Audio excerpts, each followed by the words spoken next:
Hi. You've seen the cool videos on Instagram about Acroyoga, you're curious about taking a class, but you wonder if you're ready for it physically. I'm gonna have here a three-part answer. One is, I'm gonna talk about my personal case because it's a little bit special.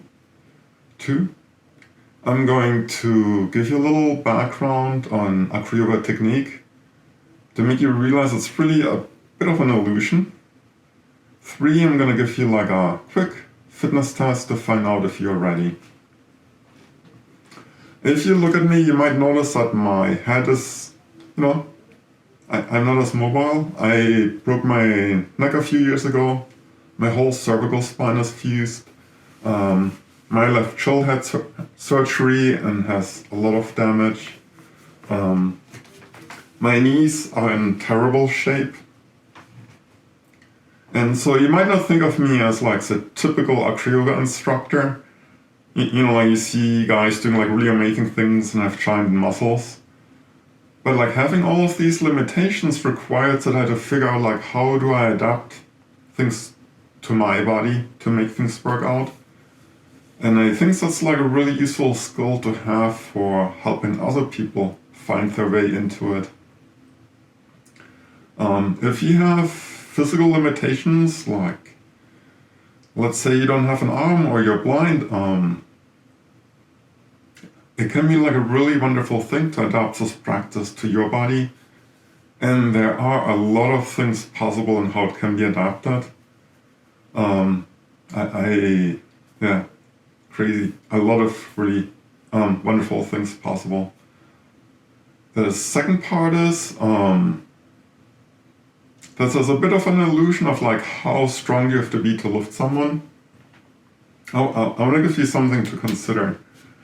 Like, I'm 190 pounds, I'm standing right now. My legs are able to support me with 190 pounds. If I lie down on my back, all my weight is on the ground. So if I bring my feet up into the air and someone's gonna lie down on my feet, I don't have to support my own weight, I only have to support their weight. If their weight is about my weight, my legs have to do roughly the same amount of work than they're doing right now, and I'm standing quite fine here. I could stand for an hour, I probably won't be happy to stand so long, but like I could, right? And that's like an interesting thing to think about. Then the next thought is, you can probably carry a backpack that weighs 50 pounds. Maybe if you're small and out of shape, you're gonna be really doing it with lots of grumbling. But you can, right? So, if your legs can carry yourself in a 50-pound backpack, if you put your weight on the ground, you could perhaps lift a person who's 50 pounds heavier than you. Disclaimer, I don't know your case, like I don't want any crazy lawsuits, but just for reasoning. The same thing is, if I go to the top of a push-up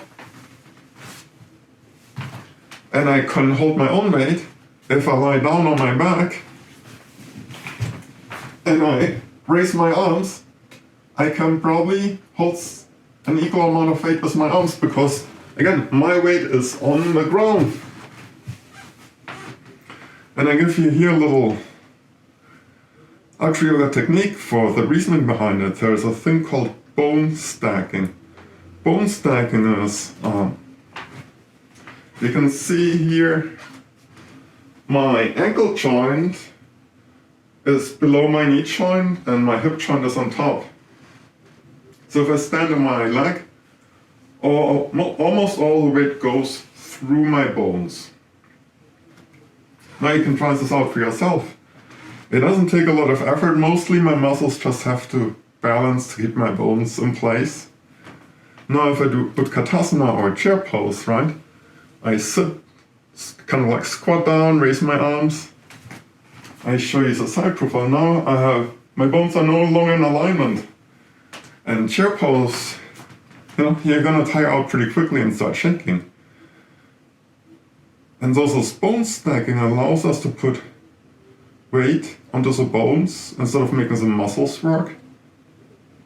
And that's one of the techniques in Acroyoga where you can actually base heavier people than you and do work for a long time. And there are other techniques. Part of the fun of starting on an Acroyoga journey is that you get exposed to all these techniques and you realize you're more capable than you thought you are. Now the third and final point, here's a little fitness test. Most of the people that came to my Acroyoga lab, they were ready to participate. Some people were really physically in awesome shape and they could learn really fast, everything was easy for them. Other people were maybe on the other side of the spectrum, but they still got to practice because the practice meets them where they are and helps them develop more. But very occasionally, some people come in and they're like in really terrible shape. And then like a quick test you can do is if you can hold top of a push-up, you're probably gonna be in good shape. This is top of a push-up. You don't even have to do a push-up, but if you can just put your arms down, keep your hips up. I've had people come in who can't even hold their hips up and then, you know, like, you can't really do much on top of another person if, yeah. So a quick check, see if you can do top of a push-up.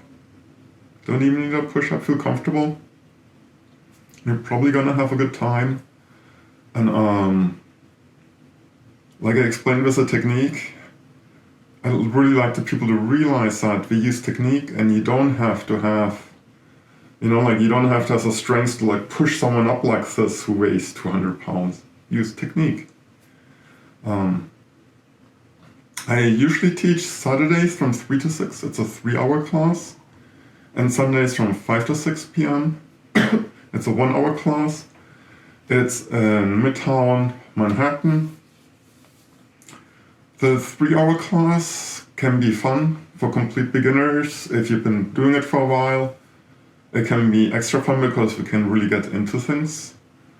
If you're like on the out of shape spectrum, and then 3 hours can be really long, and you might not be able to exercise for 3 hours, but I think you should have some reason to realize if you can do exercise for 3 hours or not. The 1-hour class is great. It's like, hey, I just want to check it out. I want to get a first taste. You usually spend half the time on kind of like preparing and then half the time on actual Acroyoga. So it's great to get a taste. You know, maybe just need like an Acroyoga fix in the day. Need something quick in your schedule. The website is learninglab.fans/Acroyoga. Hope to see you.